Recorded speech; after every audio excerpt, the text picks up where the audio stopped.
So we're going to jump into this Ask Dan Anything. It's part of the prize for you guys who are on top of the leaderboard. Don't think there's too many people making it live today, but I've had some questions sent through, quite a few actually. I'll do my best to get through as many of them as possible. All right, I'll also be publishing this for the rest of the Brojo audience to view later. So I'll keep the names of the people who sent through the questions anonymous and just answer them as best I can. Cool. And if you have attended live, feel free to message me at any time if you've got other questions or you want me to elaborate on my answers. Alrighty. All right. Question number one. What's the best way, the strategies and methods to really get to know myself and like myself? All right. So it's kind of a couple of questions. The first one, getting to know yourself, and the second one, liking yourself.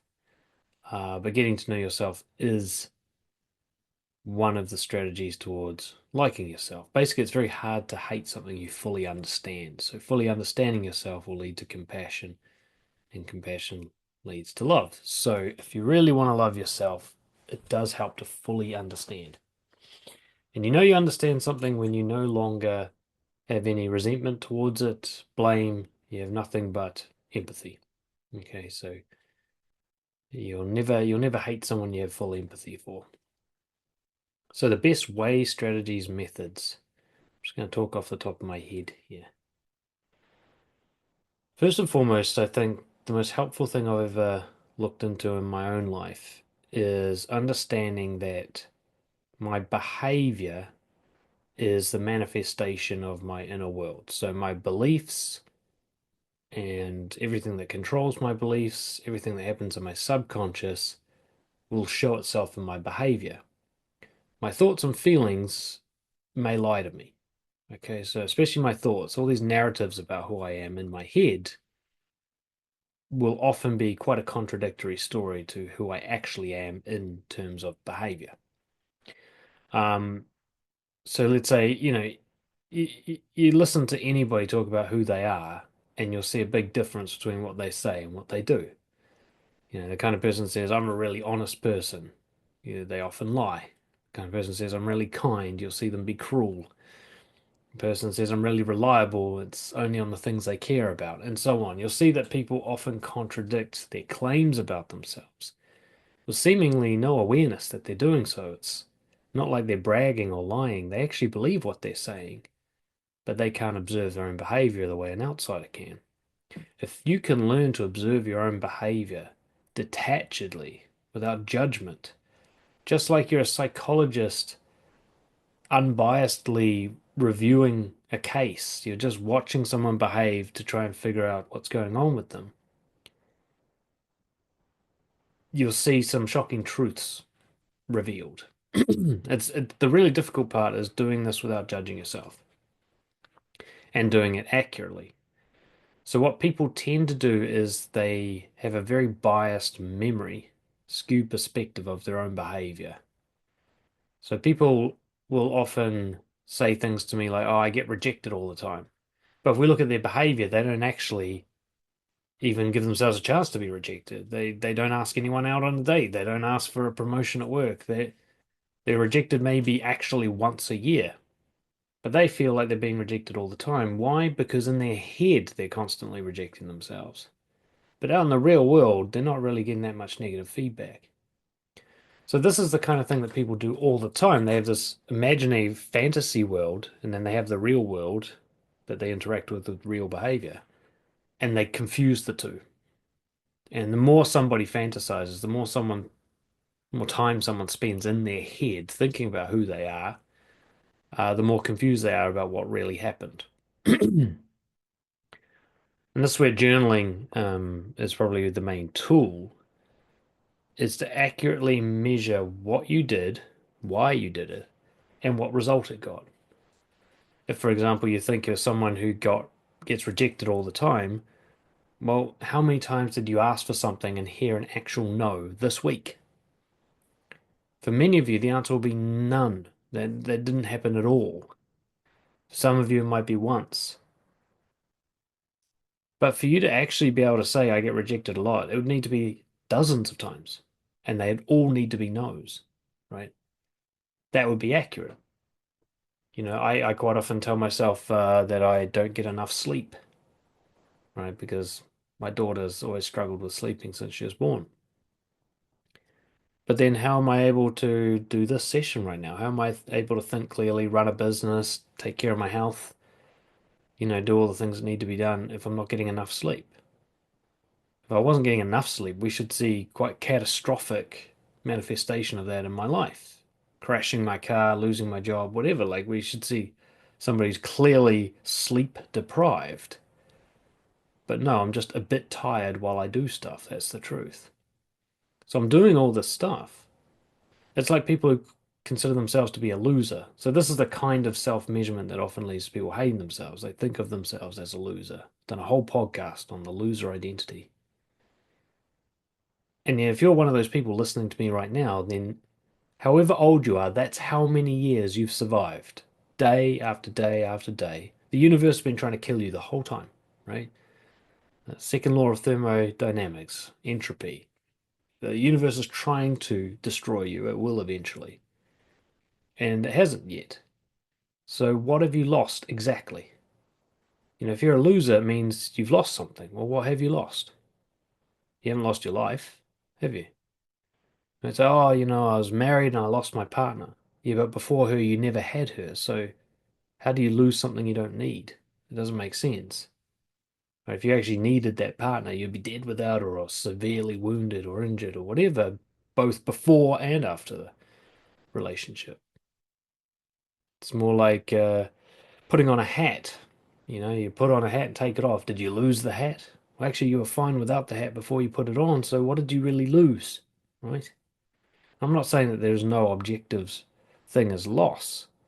Your parents dying, having your hand cut off.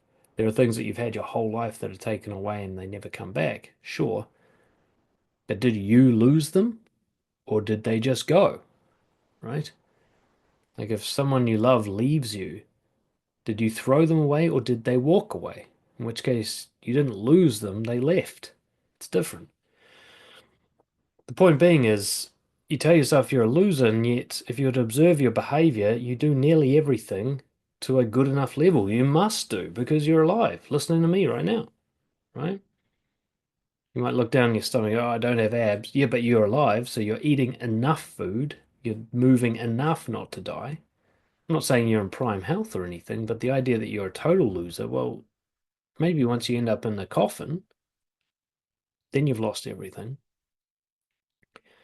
So when we're talking about trying to get to know yourself, it's about letting go of the stories you tell yourself about who you are and really, in a cold-blooded way, just observing your patterns of behavior. Because it goes the other way. The same person who calls himself a loser also thinks of themselves as a good person. They think they're unfairly treated, that they're trying to be good. And you observe their behavior and you're like, well, where's the value that you're contributing? Exactly. You know, I get this quite often. It's one of the ways that I deal with hateful comments and stuff that I get on YouTube is every time somebody comments something like whatever, they're implying that I'm not valuable, they're saying something mean. I go to their channel and every time there's no videos. They're not contributing anything, at least not on YouTube. So they're shitting on me for trying to contribute. And I've had thousands of videos. That's measurable. I've done thousands of hours of content, attempts to contribute, and they've done none, at least according to the evidence I can see. So who's really trying to contribute here? I'm not saying that I am valuable, but trying to, whereas this person's put out nothing. So this person's telling themselves that they're more valuable than me, but evidence-wise, I've contributed more than they have.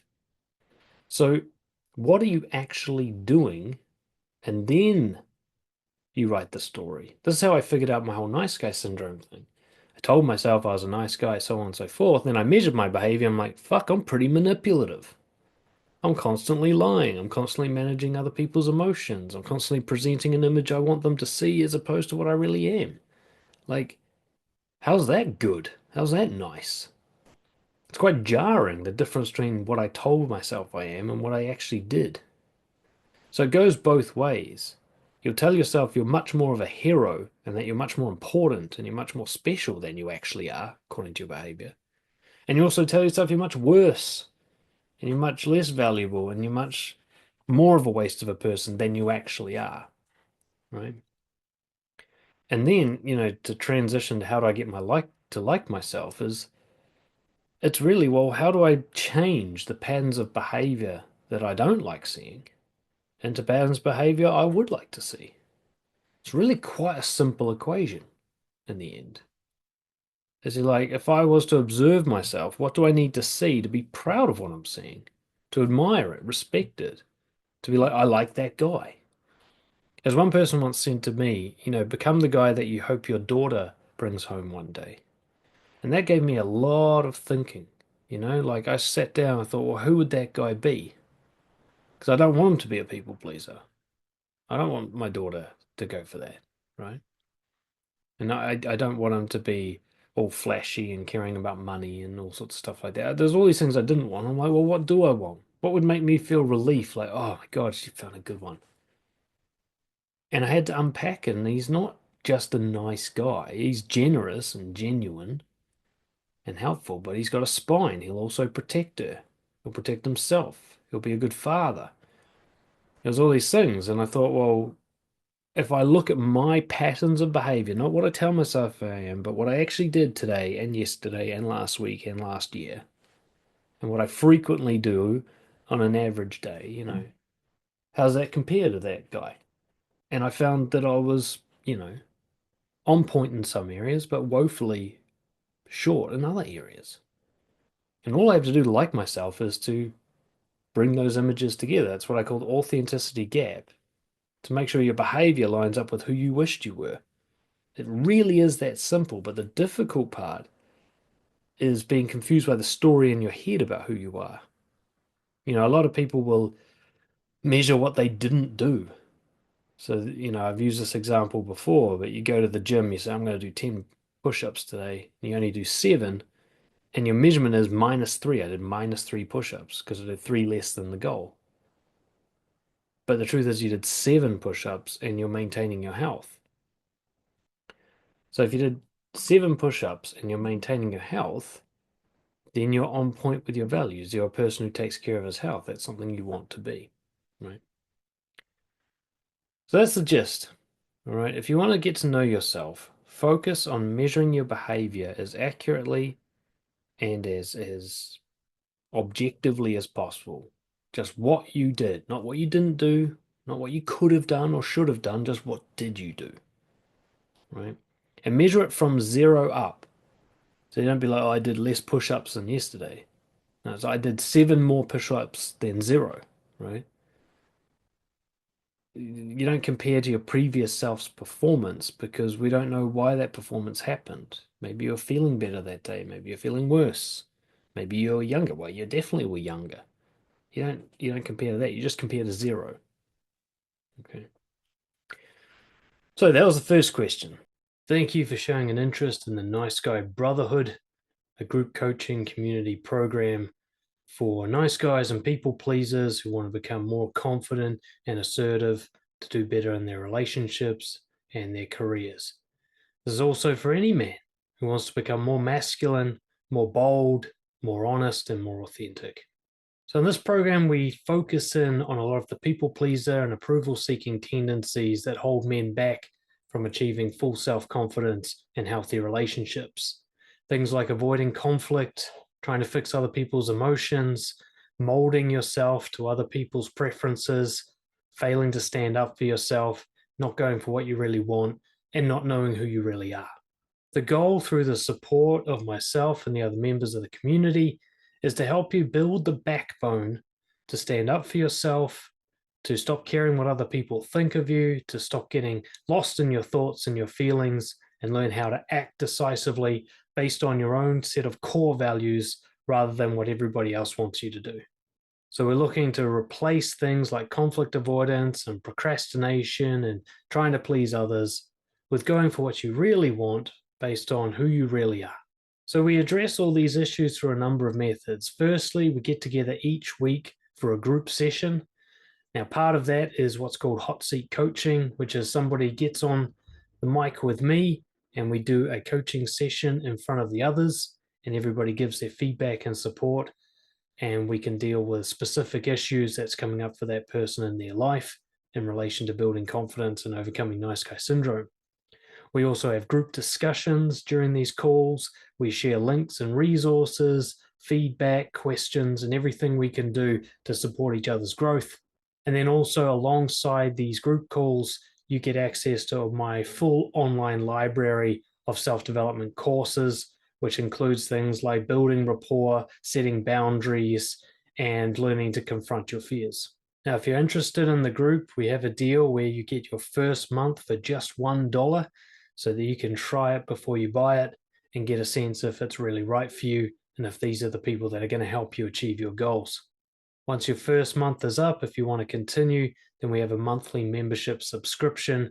It's $250 US per month for full access to everything. This includes the entire archive of recordings from all the calls that we've had so far. And if you come along with a friend, both of you will get a 50% discount for joining together. There's what we call a zero risk guarantee. If at any time you're unsatisfied with the program, you can quit and you'll get your money from the last month given back to you, no questions asked. So come and check it out. If nothing else, for $1, you get access to everything for an entire month. No risk. I'll even return that dollar if you're not satisfied, because that's how confident I am that this program is going to change your life.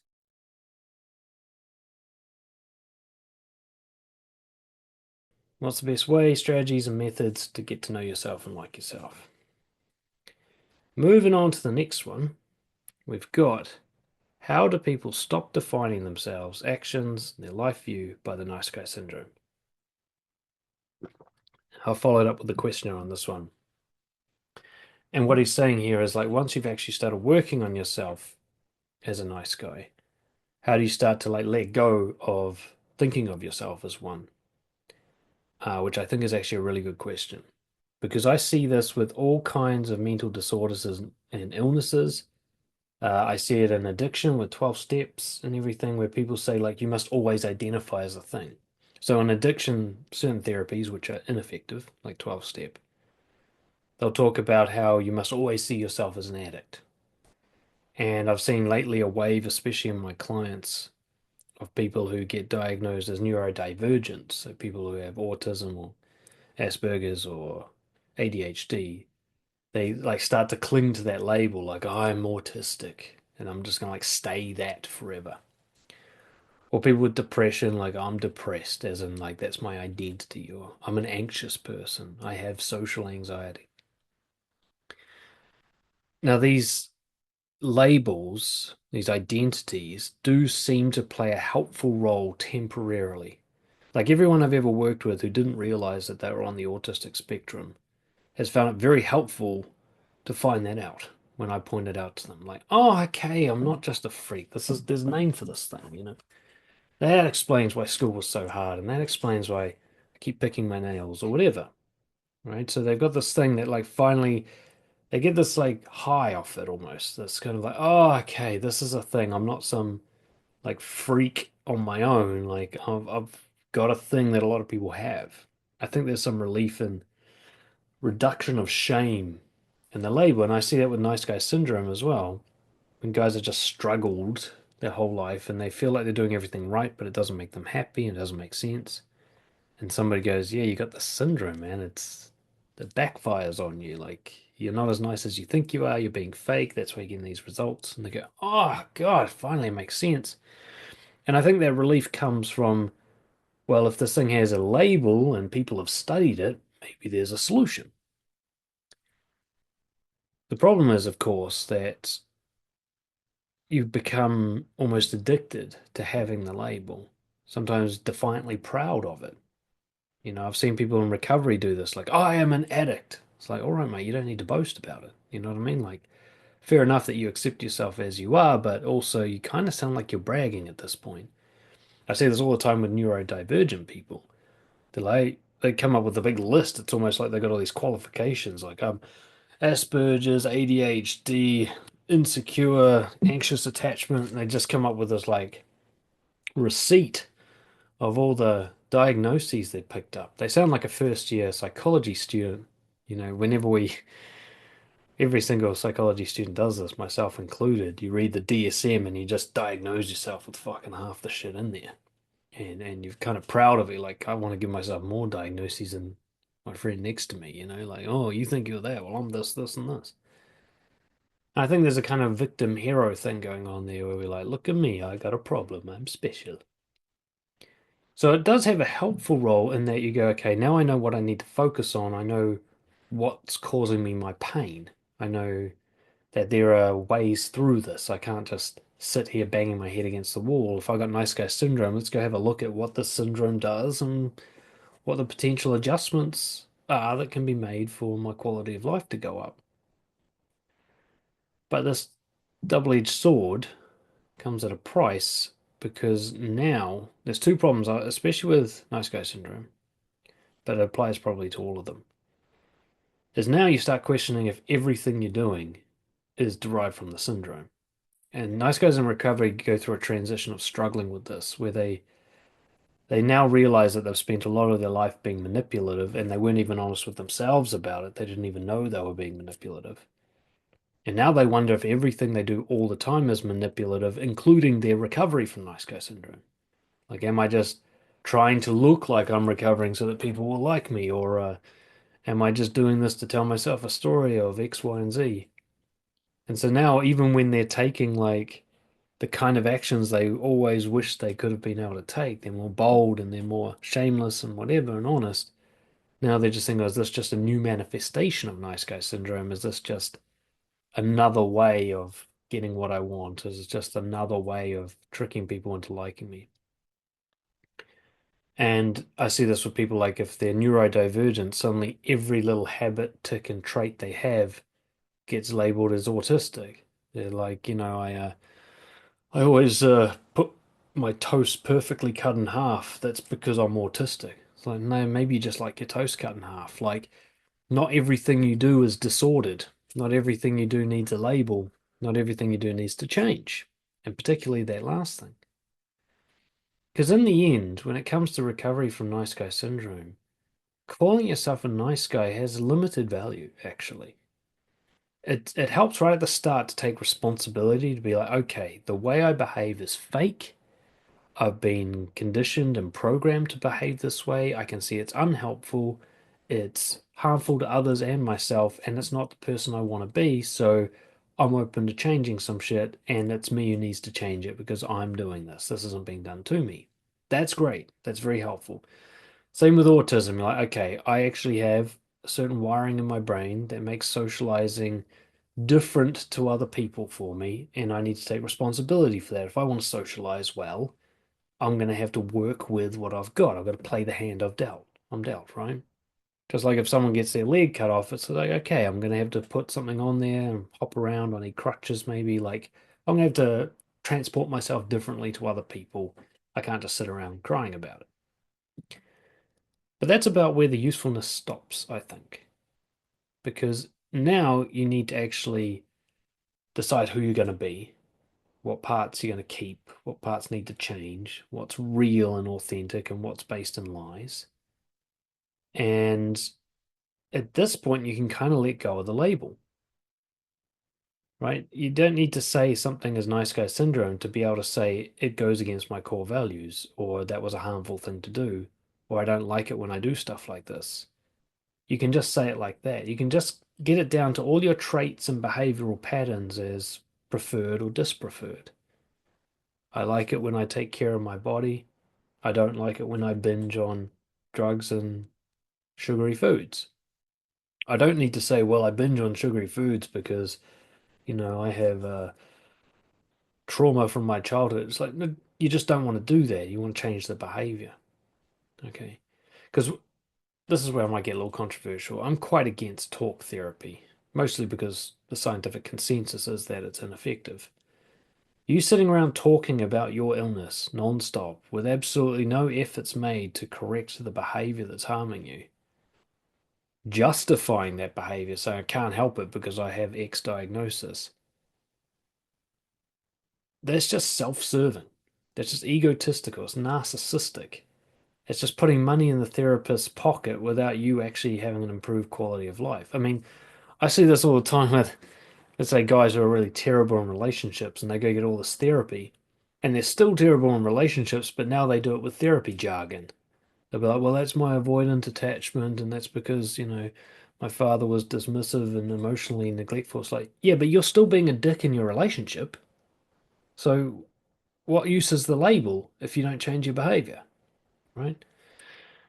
Um, so the original question, how do people stop defining themselves and everything they do by the nice guy syndrome? You just stop. And instead, in my opinion anyway, you start to reference your core values. I mean, I literally know mine off the top of my head. There's six of them. And I look at my behavior and I compare it to them and I go, does it line up or not? That's all I need to know. The only sort of labels or words I need to know are the ones that describe my core values. The guy I want to be. The guy I wish my daughter would bring home one day. The guy that if everyone in the world was like this, it would be a better place. Like, I just need to compare my behavior to that model and correct it when it doesn't line up. I don't need a label in order to do that.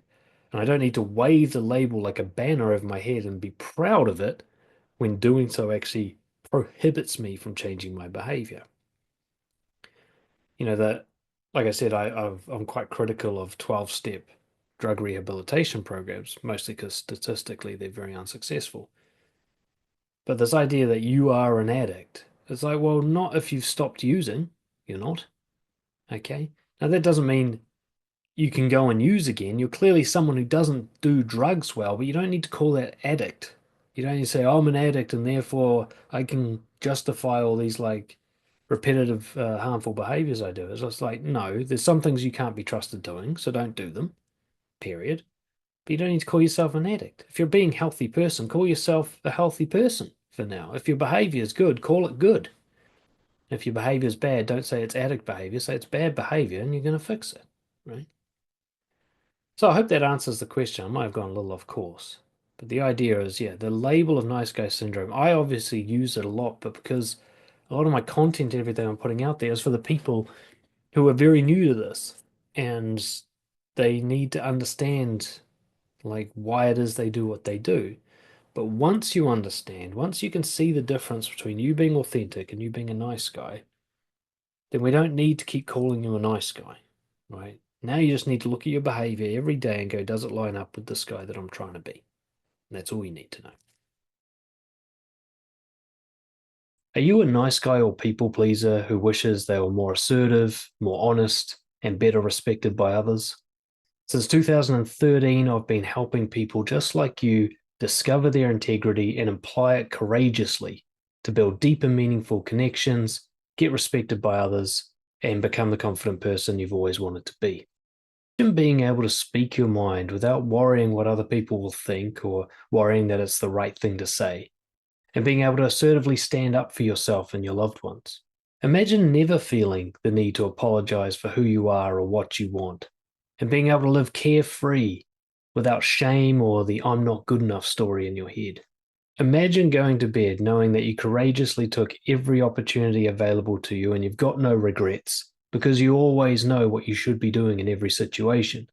I'm so confident in my ability to help people like you unleash your highest level of self-worth that I give people a free coaching session to test what I'm doing. In this 1 hour session, we will uncover the biggest barrier to your confidence, whether it's an awareness problem, you don't know what you should be doing differently, or it's a courage problem, you know what you should be doing, but you find it too intimidating. I will guide you to make a breakthrough with your behavior to get through that barrier in a powerful way without feeling terrified and without destroying everything you love. I've had some people find this first session so powerful that I never hear from them again simply because they didn't need anything more after that. It launched them into the highest level of confidence that they've ever experienced. And if that's the result you get, I'm good with that. One client put it, This session was more valuable to me than 3 years of therapy combined. So if you're tired of trying to keep everybody happy and you're sick of worrying what other people think of you, and you're concerned that your people pleasing and conflict avoidance is going to damage your relationships, then come and have a talk with me. Worst case scenario, you get to experience what it's like to talk with someone who actually understands what it's like to be you. I've lived the nice guy experience for decades. I know it inside and out. I know that pain. Case scenario, and very likely, you will have such a powerful insight into a behavioral change that you can make in the next 24 hours to significantly improve your confidence, relationships, and career. All I ask is that you be honest, open to change, and willing to try something new. Why wait another 10 years to discover confidence when you can do it today? Fill out the brief form below to apply for a trial coaching session.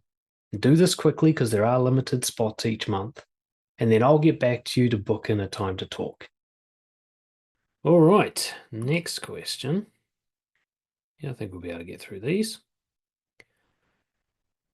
So there's a bit of a story here. I'll read this through and then we'll answer it. So, guy sent it through has got an important meeting with a colleague he's been struggling with. They've got one more project left together. This colleague does not formally supervise them, but they're both principal investigators of the company that they're in. He's still pushing me to work on his preferred topics and to just do coding for him rather than do research, which would be destructive to my career. He left me with minimal budget to solve a very difficult problem and not enough to hire staff to help. Talked to my boss and he's supportive of my preference to instead do research and make some source code, have a separate module for this company, and also to hire staff. It appears from when we looked at the contract that my preference is legal. Right. Try to declare independence on Thursday. Of course, the colleague tolerates nothing less than complete subservience and has plenty of power as far as connections and purse strings, so I'm concerned as to how it will go. I realize that even for my survival, if he finds some loophole to force power over me, I have to flee. Working under his authority this year has resulted in my having regular self-deleting ideation that I've only managed to self-medicate by getting back into hard drugs. She's now off and recovering. But if I drop the project, he'll sue me for breach of contract, so I'd have to find a job in Asia or somewhere.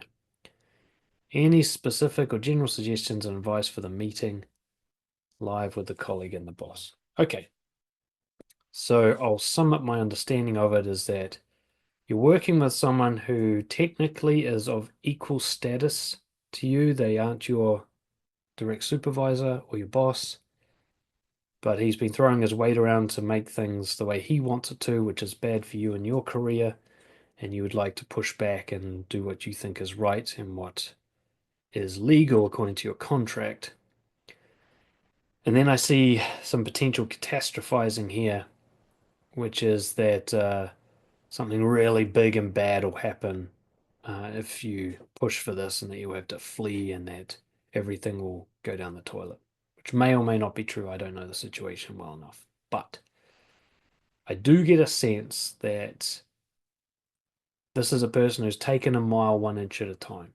You can correct me if I'm wrong, but I feel like you've come to this situation because of a history of you backing down to him, um, what you call forcing power over you. So what I love is that you're finally going to have a meeting maybe to stem the tide here and correct this. Because this is how I'd frame this is his power over you is something you've given to him.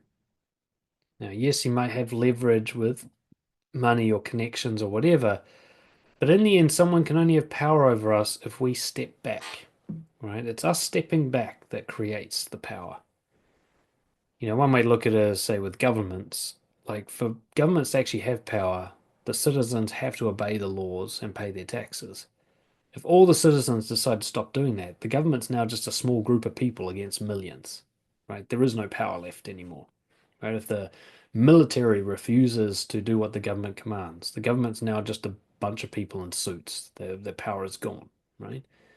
So power requires the movement on the people who are being subdued. So you have to back down for them to have power. If you don't back down now, their power is just an illusion. So what you've clearly, for either legitimate or fancied reasons in your head, you think that if you were to step up and stand up for yourself, and you probably thought this throughout the entire time, that big bad things will happen to you. And because you weren't willing to face the risk of those big bad things happening to you, you stepped back and gave him that power. And this is similar to how people are corrupted in the prison system. You ever wonder how, like, a prison officer ends up bringing in drugs or helping someone escape? Well, it's 1 inch at a time. First, you do little things that are uncomfortable for the prison officer to reject or push back against. And then once they've done those little things, you just keep leveraging up until now the prison officer's done something that he could get in trouble for. And then you use that against them to do even bigger things. So it sometimes takes years, and a dedicated prisoner will put in the patient time and work to do this slowly, so the person never feels it happening. It's just taking a mile 1 inch at a time. And the reason that the prisoner has the power over the officer is because the officer is not willing to go into a meeting with his boss and say, they got me. I've been corrupted. I want it to stop now. And accept whatever the consequences are. And as a result, even worse things happen, and then they eventually get caught and punished anyway, and punished even worse because they didn't come forward. The reason I bring that up is because in a situation like this, there is no ideal, comfortable way out, right? It's already come to this, and you have to get your head around, like, working with the options that are actually available and not hoping for a good one.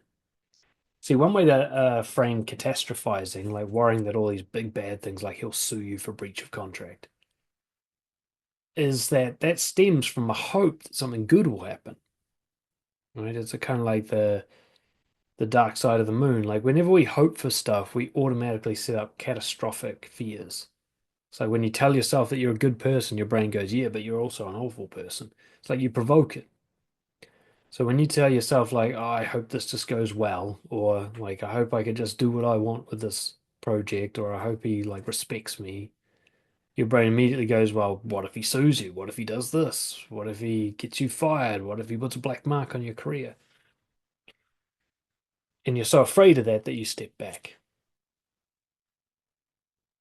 So the in terms of suggestions and advice for the meeting, the most important thing is for you to be able to get into that meeting with a nothing to lose mentality.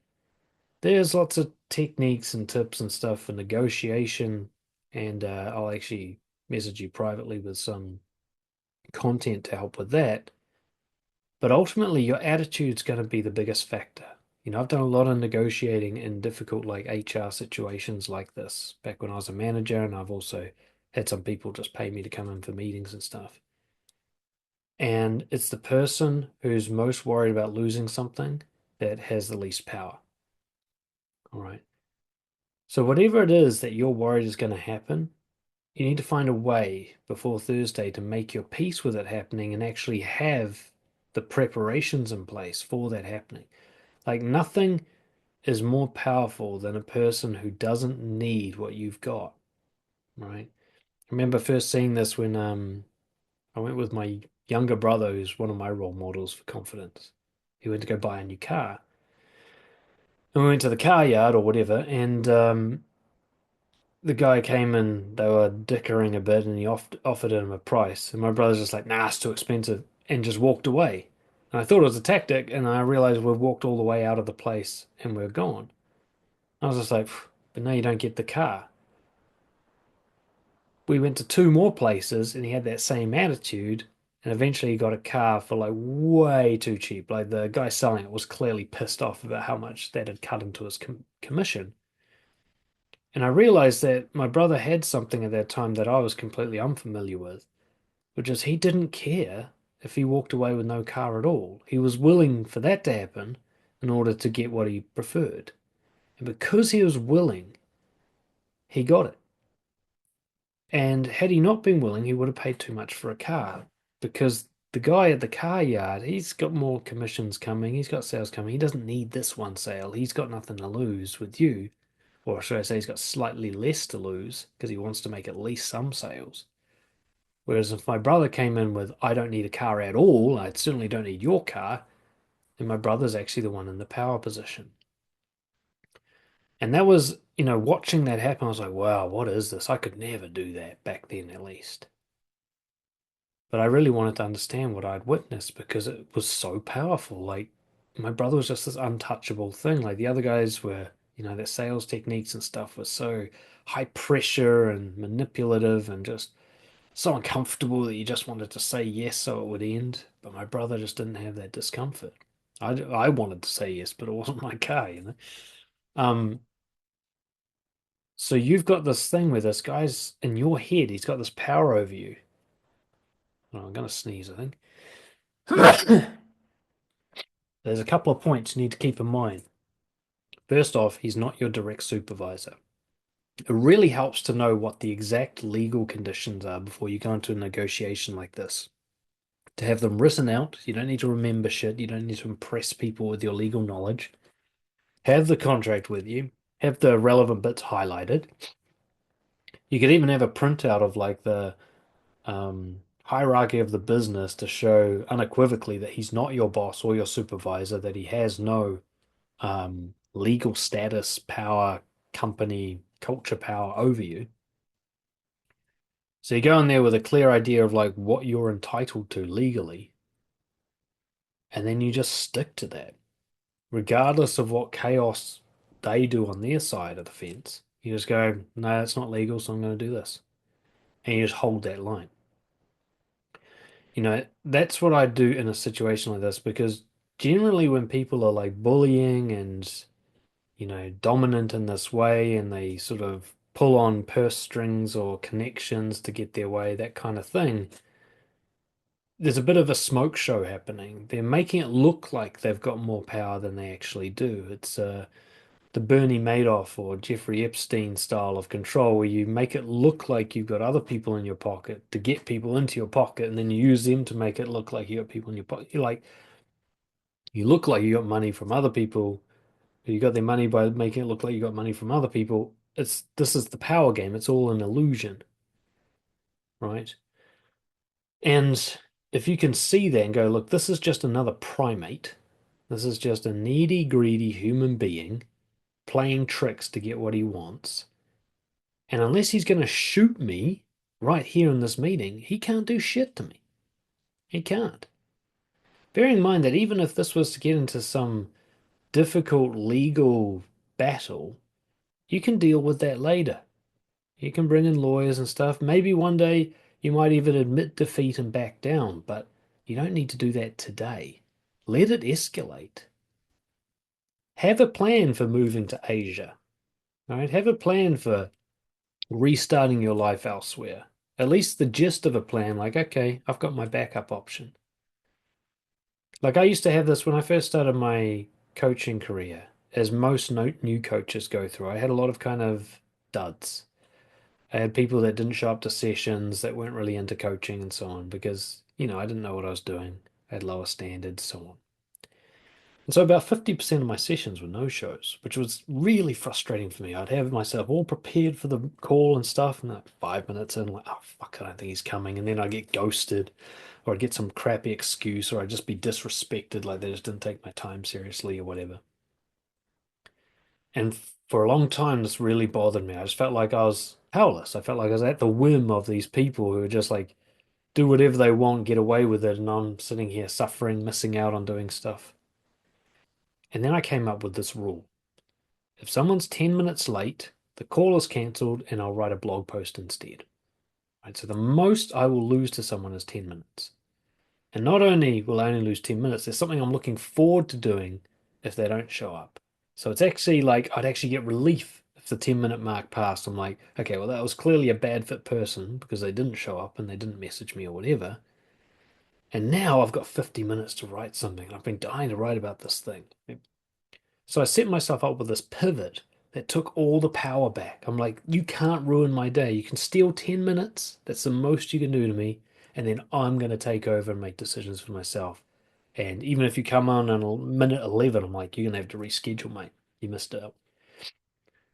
I'd suggest very strongly before you go into this meeting that you have that pivot. If everything turns against you and everything's ruled against you, and there's everything that's out of your control doesn't go in your favor, what will you do to make this of benefit to yourself? What will your pivot be? Right? How will you get out of this or do something else in a way where you're like, good, fine, option B. I quite like option B, right?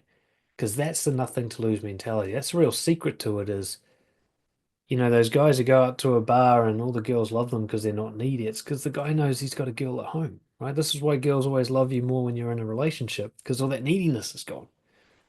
Okay, you got options. So you don't have to wait for options to occur, create them. Um, so let go of the idea that this guy has power over you. That's an illusion in your head. It's a story you've told yourself, actually based on your own back steps to his behavior. Because you didn't stand up to him strongly enough earlier on, you've created the illusion that he has power over you. But you can destroy that illusion right now. From now on, no more back steps. Even if you're in the wrong, no more back steps. Right? This guy could be like, look, the law says this and I'm doing it. And you'd be like, you can try. Just stay calm, stay cool. The main thing is don't take the bait. In this negotiation that you're about to go into with this guy, keep in mind that you don't have to say anything. You don't have to answer any of his questions. You don't have to defend yourself against any of his accusations.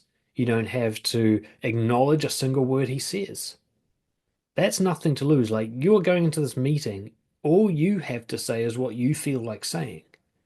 All you have to do is ask for what you want to ask for. You don't have to even acknowledge his existence if you don't want to, right? Know that power. If he says, well, you did this, just ignore it. Don't defend yourself. Just be like, anyway, so I want A, B, and C, right? It should be like awkward how much you're ignoring them, right? That's how you take your power back is go, you know what? You're just another primate. You're just a monkey ranting and raving because you want the banana. And I'm just going to talk to this other guy who's being more rational. No problem at all, right? Because his power over you is going to be in the little inches he takes when he gets a reaction, when he makes you answer a question, when he accuses you and you defend yourself. That's where his power lies. But if you don't respond, he's powerless, right? I hope that helps. Like I said, like let go of the idea that some beautiful, wonderful, good, fair thing is going to happen, and instead make it that you don't need it to happen. You got a backup plan. You'll go for what you want in this meeting, but if you don't get it, you're going to go with option B, which nobody else can do anything about. That's what option B needs to be. Cool. Thank you for showing an interest in the Nice Guy Brotherhood, a group coaching community program for nice guys and people pleasers who want to become more confident and assertive to do better in their relationships and their careers. This is also for any man who wants to become more masculine, more bold, more honest, and more authentic. So in this program, we focus in on a lot of the people pleaser and approval seeking tendencies that hold men back from achieving full self-confidence and healthy relationships. Things like avoiding conflict, trying to fix other people's emotions, molding yourself to other people's preferences, failing to stand up for yourself, not going for what you really want, and not knowing who you really are. The goal, through the support of myself and the other members of the community, is to help you build the backbone to stand up for yourself, to stop caring what other people think of you, to stop getting lost in your thoughts and your feelings, and learn how to act decisively based on your own set of core values rather than what everybody else wants you to do. So we're looking to replace things like conflict avoidance and procrastination and trying to please others with going for what you really want based on who you really are. So we address all these issues through a number of methods. Firstly, we get together each week for a group session. Now, part of that is what's called hot seat coaching, which is somebody gets on the mic with me and we do a coaching session in front of the others, and everybody gives their feedback and support, and we can deal with specific issues that's coming up for that person in their life in relation to building confidence and overcoming nice guy syndrome. We also have group discussions during these calls. We share links and resources, feedback, questions, and everything we can do to support each other's growth. And then also alongside these group calls, you get access to my full online library of self-development courses, which includes things like building rapport, setting boundaries, and learning to confront your fears. Now, if you're interested in the group, we have a deal where you get your first month for just $1 so that you can try it before you buy it and get a sense if it's really right for you and if these are the people that are going to help you achieve your goals. Once your first month is up, if you want to continue, then we have a monthly membership subscription. It's $250 US per month for full access to everything. This includes the entire archive of recordings from all the calls that we've had so far. And if you come along with a friend, both of you will get a 50% discount for joining together. There's what we call a zero risk guarantee. If at any time you're unsatisfied with the program, you can quit and you'll get your money from the last month given back to you, no questions asked. So come and check it out. If nothing else, for $1, you get access to everything for an entire month. No risk. I'll even return that dollar if you're not satisfied, because that's how confident I am that this program is going to change your life.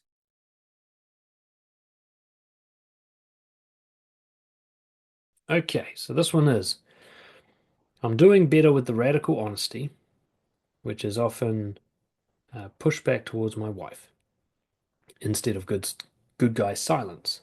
But I find myself stopping after one, sometimes feeble pushback. I'm pretty sure I'm choosing peace over honesty. Any tips on pushing through would be appreciated. So it's not always volatile. He just backs down if there's even some resistance. Cool. Well, let's start by acknowledging what's going well, okay? Because pushing back once is light years ahead of not pushing back at all. Okay, that's a significant difference when it comes to becoming a more assertive person. Like, just at least asserting yourself a bit puts you in a whole different class than somebody who doesn't assert themselves at all, or somebody who's fake in agreeableness. So give yourself a pat on the back that you're doing any pushback, all right? Punishing yourself for not doing even more pushback is actually only counterproductive. It's just going to shame you, make you feel like you're not making any progress, and eventually lead to you not pushing back at all. You can tell yourself it's pointless and so on. So what I really want to point out is that you punishing yourself for not being even more assertive is actually a secret self-sabotage technique to make being more assertive seem pointless. Because now you put yourself in a position where you can never catch up to the rainbow. Like every time you're more assertive, your brain will say, yeah, but you should be even more assertive. And it can do that for the rest of your life.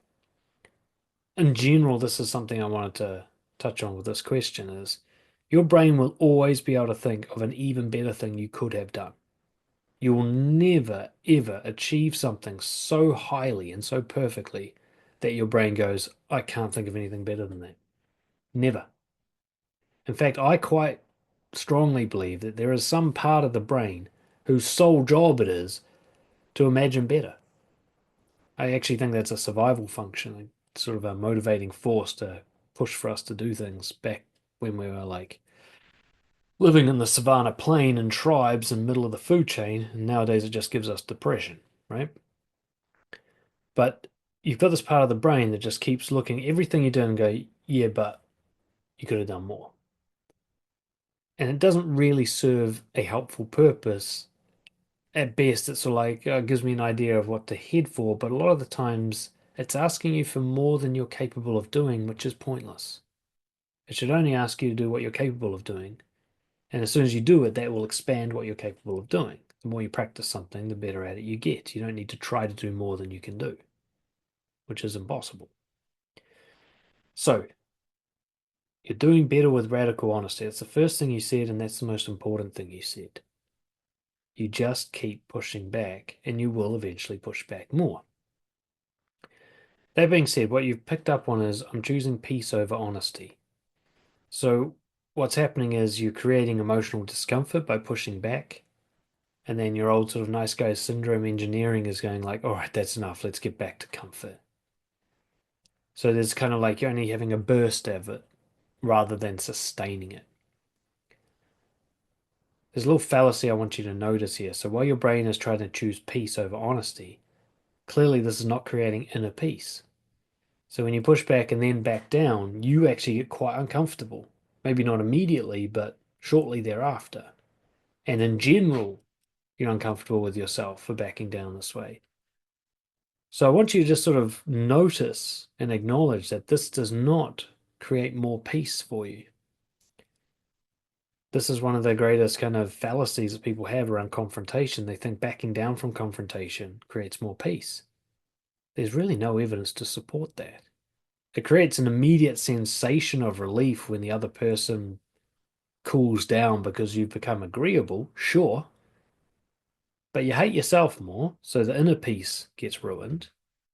You sit there going, I wish I had said this, I wish I had said that. That's not peace, right? And then the other person, in the long run, your relationship with that person becomes less peaceful, right? It leads to more conflicts because the person doesn't trust you because you've got no spine. They've got that like irresistible urge to keep pushing to see if you'll push back, and then eventually, resentment builds and there's covert contracts, and then the relationship falls apart. That's not peace, is it? Right? If backing down was a good way of managing a relationship, I'd be out of a job, dude. Right? Most of the guys that come to see me either can't maintain a relationship or are just about to get divorced or whatever. Their partner's cheating on them, so on and so forth. All these terrible things happening in their relationships because they're not confrontational enough, right? Because they don't set and enforce strong boundaries, because they're not clear on what their preferences are, because their partner isn't able to trust what you say because you're always so falsely agreeable, right? So you've got to get it out of your head that you're choosing peace. You're not. You're choosing chaos. You're choosing destruction. You're choosing the end of the relationship over honesty, right? It's just your old wiring that tells you this is peaceful. What's really happening is the tension went up, the tension went back down, and so you felt like that was a peaceful moment. It's like the relief of having a cigarette without really acknowledging that the craving for the cigarette was caused by having cigarettes, right? Often your conflicts with your partner are caused by previous instances of you backing down or being dishonest. I'm so honest. My wife and I are very, very honest with each other all the time. And it's just very rare for us to have conflicts. All that stuff is like prevented because there's no build-up, there's no secrets revealed, there's no hidden resentments blurted out, whatever. Like everything's out in the open at the smallest possible levels, so the scale doesn't really go up very much. Right? I'm not saying we don't have heated moments, but we never shout at each other or insult each other or are at any sort of risk of breaking up or anything like that. And I do believe it's because we're quite confrontational. Every day we have disagreements about stuff. Every day we come to a head where one of us won't budge on an issue. But it's not that uncomfortable, especially once you're used to it, and especially once you know it's a healthy part of the relationship. It's just not immediately pleasant, right? So, tips on pushing through. I'd say the biggest tip here is just don't back down. Okay. Often we back down because we see that we're not going to win this thing. And we're so attached to winning, we say, well, what's the point of pushing if I'm not going to win? But what if you let go of winning and standing up for yourself is the point? You can still stand up for yourself and lose, right? You can be on your way to the ballet saying, just going to say it one last time. I don't want to go to this, right? To just focus on holding the truth rather than winning the debate, winning the game, getting what you want, right? Because, yeah, people are going to push back. You disagree, they're going to disagree in return. It's not like you disagree and they go, oh, okay, fair enough. That's not how it works. If you're hoping for that, that's why you're backing down so quickly. You're like, oh, no, it didn't work. But what do you mean by work, right? The other person didn't immediately agree with you. No, they're not going to. They don't have to. They don't ever have to. And you don't actually have to convince them. You pushing back is not the same as you convincing them. If you can separate those two and see that they're very different from each other, it really helps. Like assertiveness is just holding the line. Aggression is going over the line into their territory and trying to change things. Assertiveness is just preventing their aggression, preventing them from changing your things. So if you go into confrontations knowing I'm not trying to change their mind, I'm not trying to agree with them, this can actually end with disagreement and not get concluded with agreement, that's fine. But if I'm sure on this, I'm just going to not change my position. And this is particularly always true when it comes to preferences. Now, you might say, like, there's certain things you can be debated and moved on, and it's fair enough. You say, this is the best way to do something. They go, no, look at this evidence. You're like, actually, that's pretty much fair enough. Okay, I'm going to change it. That's not compromising who you are. That's just being smart because someone had a better argument. But when you say something like, I don't want to do this, that's not a thing that can be debated, right? Your preferences, I like, I dislike, I prefer, I don't want. These aren't up for debate. You never have to back down on these positions.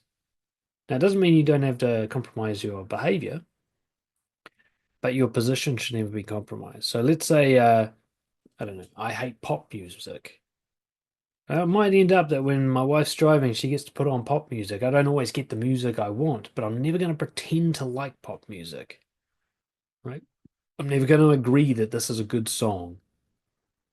If she asks me, I'm going to say, this sucks. I hate it, right? I'll let you listen to it because I'm not going to tell you how to live. I'm not going to try and make you like metal, right? I'm actually quite compassionate to the idea you can't make someone like some type of music. So don't try to make me like your music, right? I wouldn't do that to you, so don't do it to me. And you just hold. And you're like, but listen, the drumming's so good. If you say it is, then it is for you. It's not for me. Stop telling me it is. And you just become this kind of like broken clock, just like, nope, nope, nope, right? Just, I'm not moving on this. It really helps in conflicts, especially to eventually resolve, is say, look, I'm not going to try and change your mind, so respect me and don't try to change mine. And it puts them in this position. If they then try to change yours, well, they're being the bad guy, right? You're now on the moral high ground, and they're going to have to reconcile with that and make them uncomfortable. So if you constantly point out, like, look, I'm not going to try and change you or convince you. Your mind is yours to make up for yourself. You choose what you want and prefer. It's up to you.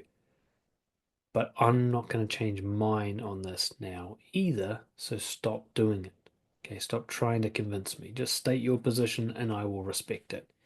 And you can respectfully disagree, right? My wife and I, we agree on just about everything when it comes to parenting, but there are a couple of key points we're not so in agreement with. And for example, I really just don't want my daughter to eat processed sugar, right? I just don't think there's any reason she needs to in her whole life. She can decide that when she's older, but I think her life is just infinitely better if that stuff doesn't go in her body. My wife disagrees. She thinks occasionally a treat's good and so on and so forth. I don't need to change her mind on this. This isn't a deal breaker situation for me. When I'm with my daughter, I won't give her that stuff. And when she's with Lucy, Lucy can give her whatever she thinks is best. I don't have to win this. I'm just not going to be moved on it. You're not going to convince me that giving processed sugar to a kid's a good idea. But it's okay if you do, because I'm not going to convince you that it's not either, right? So pushing back does not mean changing the other person's mind. It just means stopping them from changing yours. So let go of controlling other people, because that's what's really under this, I think. Just focus on holding strong to yourself, allowing this thing to end with discomfort rather than trying to conclude it all the time. You guys will be all right. You've got to get it out of your head, especially nice guys in relationships. You've got to get it out of your head that everything always has to wrap up nicely and end with pleasantry and end with a sense of like comfort and security. Let tension hang. All right. It's you killing tension all the time that's actually the secret destroyer of your relationships. Sometimes tension needs to hold. Sometimes they might need 2 days to process something before they actually come round. And if you intervene early, then they never come round. Right. I can't tell you how many times I've had a debate, heated debate with my wife. And then like later in that afternoon, she sort of humbly goes, yeah, all right, fair enough. I was like, oh, I just had to wait. But if I'd backed down early, I would have actually given her the impression that I agreed with her position and maybe allowed something harmful to happen. It turns out actually she just needed to be mad at me for a little while because I pointed out a truth she didn't want to hear. And that goes both ways, I should point out. There's plenty of times where I, hat in hand, go back to her, but all right, fuck it, you were right. But I needed to sulk for a while. And it's good that she didn't back down while I was sulking, because that would have just condoned that sort of sulky response.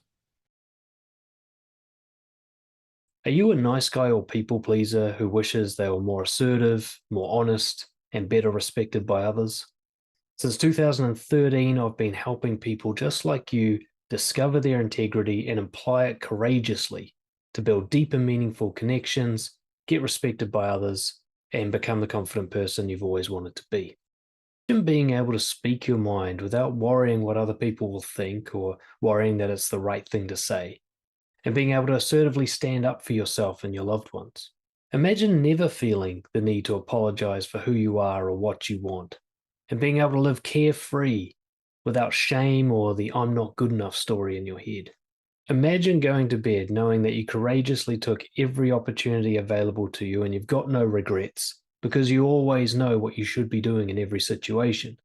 I'm so confident in my ability to help people like you unleash your highest level of self-worth that I give people a free coaching session to test what I'm doing.